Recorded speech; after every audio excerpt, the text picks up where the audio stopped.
Hey, my name is Warren, and welcome to the third installment of TLM Shorts.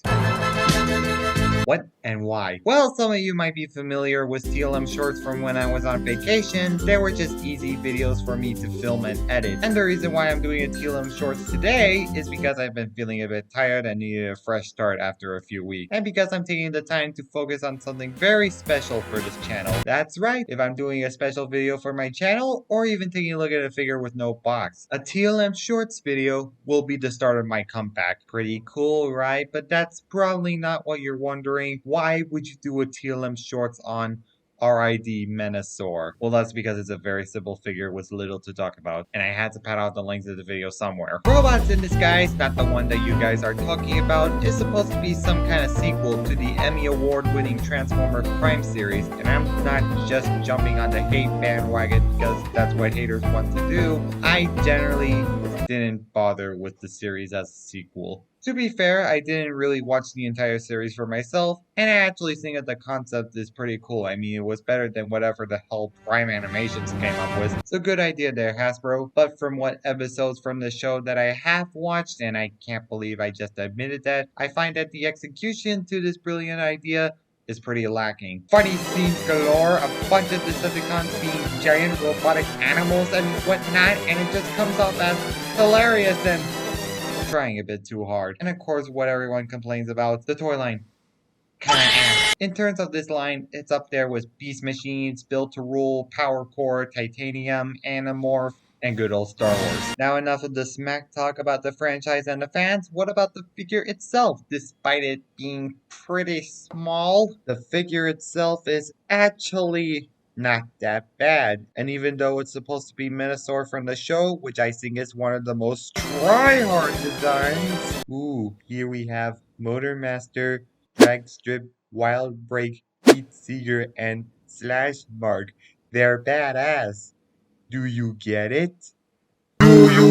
Painting and the sculpting on these guys are pretty awesome. Well, I mean, I can't give Hasbro all the credit because some of the parts that are painted on are done by yours truly. I mean, on Motormaster, I painted the caps on the wheels a nice silver. Dragstrip, I added some black on him. Wild Break, I just gave him a bit more red. Slash Mark, I gave him more red of a blue than he already has. And for Heat Seeker, I just added a bit more red. And at that point, I'm just gonna get into the transformation because there's not really much to say about the vehicles.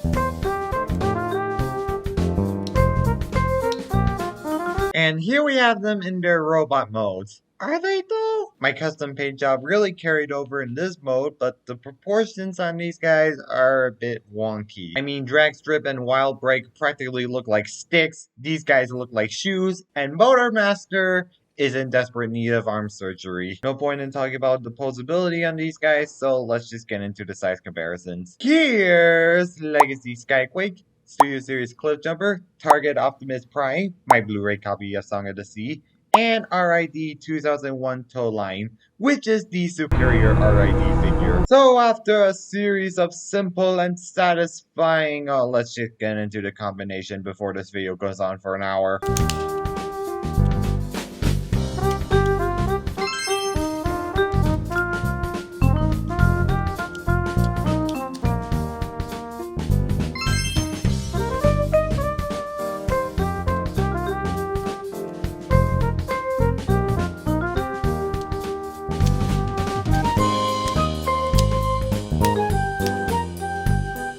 And finally, we have Menasor. It's okay. I mean, he does kind of look like Dookie, but I think that's the point. He's supposed to look all angular and menacing. It just goes to show that Hasbro is capable of making simple figures with some integrity.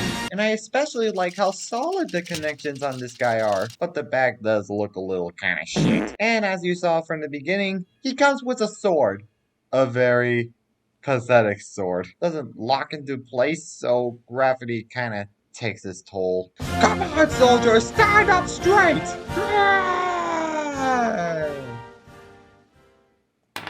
You're a failure of God's creation. The sword has this useless hinge joint on the hilt, and who the hell thought this was a good idea? So you can personally plug the sword on his back, or have him hold it just as Menasor should. But I do not like what they did with the arms. It's just one solid piece that has an extension just for the combine mode. So for all of you Menasor's fans that want to recreate some of his famous fight scenes, you can't really do that because you can't really bend his elbow. Which brings me to my least point of the review, and that is his posability. Arm can rotate, beautiful spread, swivel at the knee, and a limited ankle pivot. Well, at least it's there at all. And if you have the other combiners set, you can mix and match the limbs to do whatever the hell you want. Which, even as a part of an easy budget toy line, is the least impressive of all. Ultra B Galvatronus! I don't want to do this anymore. Pulsability on this guy is kind of terrible, is a bad idea in a series of bad ideas,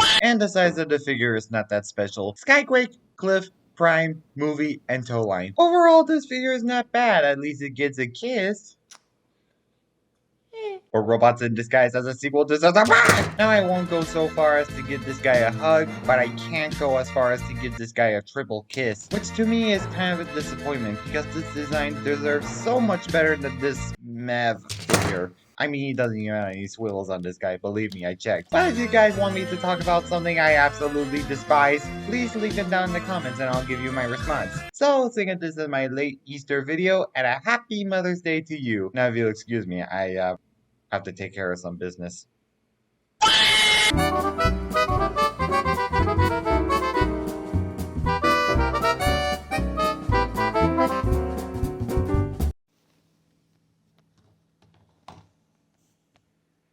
Life is worth living.